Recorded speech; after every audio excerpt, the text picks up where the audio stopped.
आजकल खाटू श्याम भजन संध्या के नाम पर, अब यहाँ स्पष्ट बोलूंगा, आप जितना खतरा उन लोगों से नहीं है ना, पत्थर फेंक, इतना खतरा इनसे है। दोनों हाथ खड़े करो, बाबा रीत जाएगा। अरे तुम्हारा बाबा ये नाच देखने का ही भूखा था। 2-2 लाख की भजन संध्या होती है, और जिसके हाथ ऊपर के उसकी किस्मत सुपर ने, जिसके हाथ नीचे के वो पांडाल के पीछे 2 थप्पड़ मारो ले जाकर, ऐसे गाने वाले। बड़ा क्रोध आता है मुझे यार। जबकि मनुस्मृति और आदि धर्म ग्रंथों में लिखा है कि स्त्री को दोनों हाथ ऊपर नहीं करना चाहिए, एक स्त्री को दंडवत प्रणाम नहीं करना चाहिए। साष्टांग प्रणाम होता ना, पुरुष कर सकता है स्त्री को, क्योंकि स्त्री के जो पयोधर है वो किसी बच्चे का एक प्रकार से आहार स्थान है। एक नन्हा सा नवजात शिशु वहीं से प्राण पाता है, तो वहां अगर भूमि पर वो स्पर्श होते है तो दोष लगता है। फिर स्त्री का शरीर ऐसा नहीं को दंडवत प्रणाम करे, बहुत सारे नियम है साहब।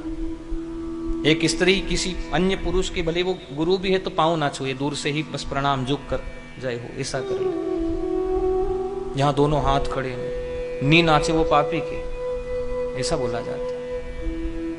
थोड़ी बहुत लाज शर्म बची थी वो भी खत्म करा दी पूरे गांव में। और किसके आगे नाच रही हो आप? उनके आगे जिनके चरित्र के कोई ठिकाने नहीं। जहां भजन सूरदास जी के जैसे होते थे, आंखों से आंसू बहते थे, वहां जो उछल उछल कर नाच रहे ना, आपको भी नचा रहे हैं। रोक दीजिए, समय पर रोक दीजिए, ये बर्बाद कर देंगे भारतीय संस्कृति को। मैं तो निवेदन करूंगा, चैनल के माध्यम से हमारे वीडियो भी जाते हैं उन खाटू श्याम भजन संध्या वालों से, कि भजन गाना ही है तो आप प्रहलाद बनकर गाइए, ध्रुव बनकर गाइए, आप सूरदास जी बनकर गाइए। ये इस प्रकार उछल कूद करना ये धर्म नहीं है। और माताएं बहनें, आप भी अगर भजन कीर्तन में जाती हो तो मीरा बनकर जाओ, और वहां से सीता बनकर आओ।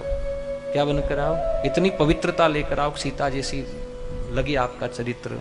और बाद जब धर्म रक्षा किया है तो काली बन जाए। नारायण हरि। पर क्या करो, यहाँ भोगी विलासी लोग, उनको तो बस वही भोग विलास करना। अभी एक भजन संध्या में मुझे बुलाया गया, मजबूर रहा मैं जाने के लिए। जाके जैसे ही बैठा, उस गाने वाले को ये तक नहीं मालूम कि सामने कौन बैठा है। आखिर में वो तो अपनी उस पे आ ही गए कि जो जिसके हाथ ऊपर के उसकी किस्मत सुपर ने, जिसके नीचे, तो मैं तुरंत उठा वहां से।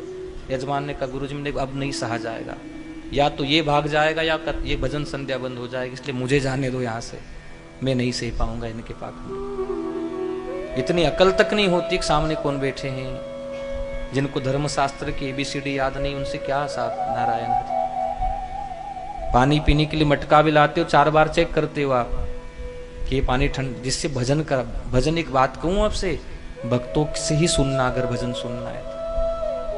हाँ, भक्तों से, जो जीवन भर भक्ति करता है उसके भजन लगते भी प्यारे साहब, और उस भजन को सुनने से उपासना बढ़ जाती। यहाँ तो आजकल पूछो ही ना क्या हाल कर दिया। मत दीजिए ऐसी जगह चंदा जहाँ मात्र धर्म के नाम पर मस्ती होती है। आप ही लोग बढ़ावा देते हो, और ऐसी जगह जाना ही बंद कर दो, क्योंकि आप बढ़ावा दे रहे हो, उनके उत्साह को आप लोग बढ़ा रहे हो। तो मैं कल भी आपसे निवेदन किया था कि हर हर महादेव में माताएं हाथ ऊपर ना करे। यहाँ तो प्रणाम किया जाता था, क्या हर हर महादेव हर, और क्या हर, हे प्रभु आपका एक नाम है हर, तो काल हर, कष्ट हर, दुख हर, दारिद्र हर, इसलिए बोला जाता हर हर महादेव। हे नाथ, हमारे काल को, हमारे कष्ट को, हमारे दुख, हमारे दर्द को आप हर लीजिए। और ऐसा बोलते हुए मस्तक झुक जाता था। आजकल के हर हर महादेव के ऐसा करो। नारायण। कहाँ लिखा है धर्मशास्त्र? कोई बता दे, प्रमाण बता दे लाकर कैसा लिखा है। कथावाचक भी करवाते, क्योंकि पढ़ते नहीं है ना साहब धर्मशास्त्र। समस्या ये आ गई, पढ़ते तो ये हाल नहीं होता। तो चलो, बात कहाँ थी?